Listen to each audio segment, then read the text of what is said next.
Oke, Bapak-bapak, Ibu-ibu ya, kita sampai di langkah penutup dalam modul kesehatan dan gizi dengan sesi pentingnya gizi ibu menyusui dan balita. Oke, di dalam sesi penutup ini mungkin beberapa tadi sudah disampaikan sama teman saya mengenai gizi-gizi yang harus dipenuhi ketika ibu-ibu dalam masa menyusui anak. Maksud nanti pengaruh terhadap perkembangan anak. Nah, gitu. Jadi ini ada flip chartnya atau posternya, pesan untuk ibu menyusui. Nah, jadi makanan pendamping yang pertama itu makanan pendamping ASI diberikan secara bertahap mulai usia 6 bulan. Jadi kita rubah pola lama. Mungkin orang lama dulu ketika 3 bulan, 4 bulan anaknya dikasih pisang ya. Kita rubah pola tersebut.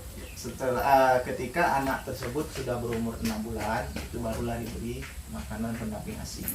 Di bawah 6 bulan boleh, mungkin 5 bulan, tapi jangan terlalu rendah, terlalu 3 bulan sampai 4 bulan. Atau 5 bulan kan mungkin mulutnya udah ngikut nih, ketika kita makan dia juga udah ngikut mulutnya ya. Nah, jadi boleh dikasih, tapi jangan berlebihan. Itulah namanya makanan pendamping ASI. ASInya tetap diberi, tapi diselingi dengan buah ataupun bubur untuk anak umur 6 bulan. Kemudian membawa bayi dan anak ke posyandu sebulan sekali. Dan ini juga wajib, karena bagaimanapun perkembangan imunisasi itu kita tidak tahu apakah penyakit kedepannya nih, kita juga tidak tahu. Seperti corona ini mungkin nanti ada vaksinnya untuk anak-anak atau untuk semua kalangan orang kan. Nah, jadi kita tidak tahu. Kita pun tidak juga bisa mengetahui antibodi si anak, apakah dia kuat dalam menghadapi penyakit. Makanya perlu namanya posyandu atau vaksin atau imunisasi. Itulah yang sangat penting untuk anak kita. Kemudian bayi diberikan ASI saja selama 6 bulan. Di saat pemberian ASI itu, ASI tok saja itu selama umur dari 0 sampai 6 bulan. Setelah 6 bulan tetap diberikan ASI juga, tapi diselingi dengan makanan pendamping tadi. Nah, kemudian ibu dan anak makan dengan gizi seimbang. Jadi si ibu juga harus diperhatikan. Nah, seperti apa yang dibilang sama teman saya tadi di sesi materi gizi ibu menyusui. Jadi ibu-ibu itu wajib memakan makanan yang bergizi karena pengaruh terhadap ASI dan juga pengaruh terhadap perkembangan anak, perkembangan tubuhnya, perkembangan otaknya ya Bu ya. Oke. Kemudian lanjutkan ASI tersebut sampai umur anak 2 tahun. Jadi memang sampai umur anak itu 2 tahun kita harus memberikan haknya, yaitu berupa ASI. Kalaupun juga ASI kita tidak memadai, mungkin ya mau tidak mau kita menggunakan susu formula ketika ASI kita sudah memang tidak baik atau tidak bisa keluar, tidak lancar.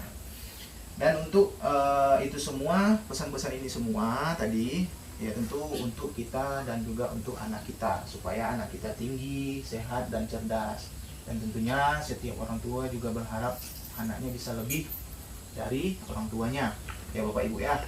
Anaknya mungkin orang tuanya cuma tamatan SMA, SMP, mungkin anaknya harus lebih dari dia, harus sarjana atau menjadi insinyur, atau mungkin orang tuanya pekerjaannya dulu sekian ini atau berkebun atau apa, anaknya harus lebih dari orang tuanya. Jadi cara untuk mencapai itu semua ya diberikanlah hak-hak anak berupa ASI, kemudian bawa anak ke posyandu untuk diberikan imunisasi dan vaksin. Oke, kurang lebih seperti itu. Agar tujuannya ketika anak kita sudah dewasa, dia memiliki antibodi yang kuat dan juga bisa beradaptasi dengan lingkungan-lingkungan yang ada di sekitar kita. Oke.